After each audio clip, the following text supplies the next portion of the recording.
Okay, everybody, in today's follow-up video to yesterday's problem that I was having at a crossover, I'm going to illustrate to you what the resolution was. I want to thank everybody for their comments and very helpful advice. Several of you guys had suggestions that I just wouldn't even have thought of, but I think I've determined what the cause is, and I think a lot of you guessed it. And I'm going to have my resolution following this little test. So what you have in front of you here is another crossover that the same locomotive has never had any problems crossing, and I figured out why, and I'll just demonstrate that real quick.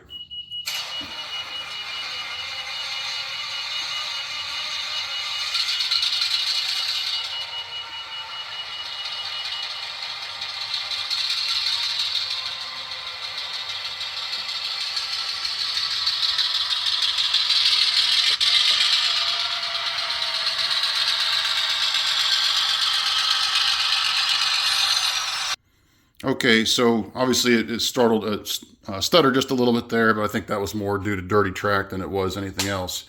But what I ended up doing was I bought a multimeter. There it is. Tested it out, and a lot of you were correct. It's the dead frogs that are the issue.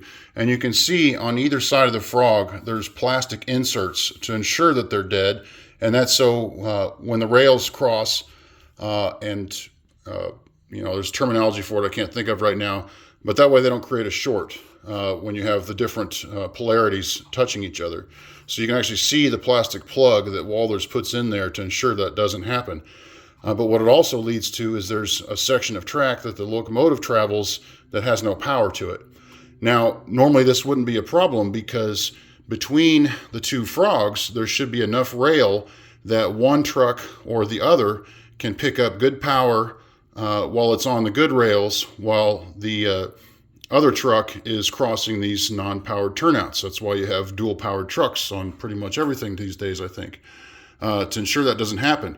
Well, here's the funny thing. This locomotive, and you can see the two trucks there, is just the perfect length to touch both of those dead frogs with one truck or the other.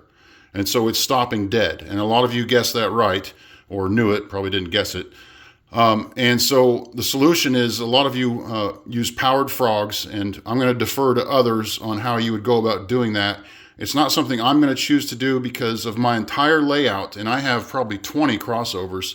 This is the only one that's done it, and the reason why is because it's the perfect length between those two frogs for that locomotive to strike both frogs at the same time. So what I'm going to do is a really cheap and simple solution. I had just semi-randomly chosen this switcher to be dedicated here for the Union tank car switching. Not because there's an actual Missouri Pacific switcher at Union Tank Car today that does the work. It's just the one I chose. What I'm going to do is I'm going to move this. It's also a 4-axle, but it's considerably longer. I'm going to move this lease unit over there to Union Tank Car to do the switching, and then move that switcher over here where I don't have any crossovers. Well, actually I do, so I'll have to check out on that one. So I might still have an issue here, but we'll try that out, see if it causes another problem. But I want to thank everybody again for helping me to diagnose that issue. It's, like I said, it's not something I'd run across yet on the layout, but now I understand what to look for. And there's really no other way to fix that without providing power to those. So I might research that a little bit further, see if it's something I want to try to fix. If it's not happening frequently on my layout, it may not be that difficult to do a quick fix. So I'll look into that, see what that entails. But in the meantime, I'm just going to move those locomotives or swap them out and see if that works for now. So thanks everybody for watching. Thanks everybody for helping out. I hope others find this video with a similar issue and are able to resolve it on their own layouts. That's part of the reason why I did it. But otherwise, everybody have a good day and enjoy your layouts. I decided to do a quick little follow-up to my solution to yesterday's problem. So I just swapped out the locomotives that I had at the refinery and Union Tank Car Company. So this lease unit is going to work Union Tank Car, and we'll just see how it performs over the crossover in question.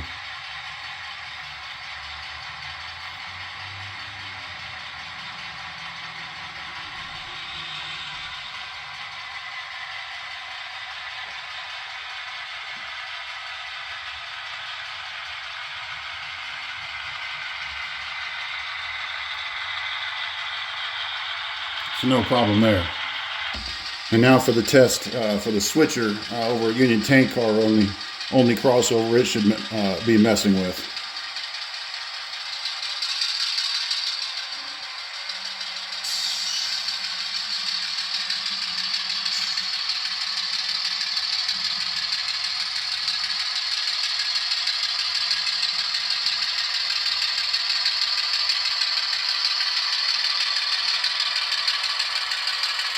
And no problem there.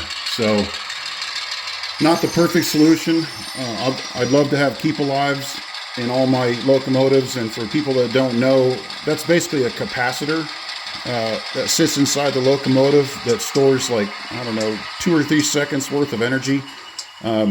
It's kind of interesting because I'll shut the power off to the tracks, and if I'm running several locomotives, you can tell which ones have the keep alive because you can still hear them running even though I've killed the power.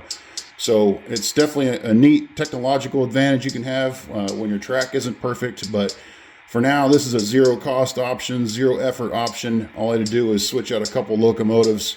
The layout still works. The preference wasn't really strong for which one was where, so it doesn't really bother me at all. But thanks again for everybody for watching and for giving great suggestions and helping me to diagnose this problem. Have a good day.